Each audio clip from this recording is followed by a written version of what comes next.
Oh, magandang gabi sa inyo mga boss.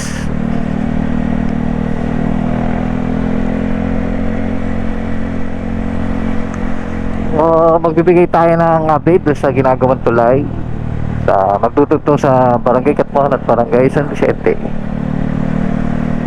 Ano na ba ang status ng tulay mga boss? Malapit na ba natin itong magamit para sa ating pagtira?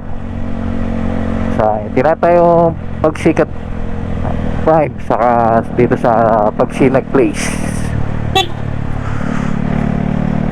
Tama boss, wala na patumpik-tumpik pa. Pasok drone.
So ayan mga boss yung yung ating update para sa ginagawang tulay na magtutugtog sa Barangay Katmon at Barangay San Vicente sa Santa Maria, Bulacan. So ayan po yung update sa ngayon ng tulay March 2025. So mga boss, tapusin na natin yung vlog natin for the bridge update. Kung di ka pa subscriber sa aking channel mga boss, paki-click na lang po ang subscribe word sa baba.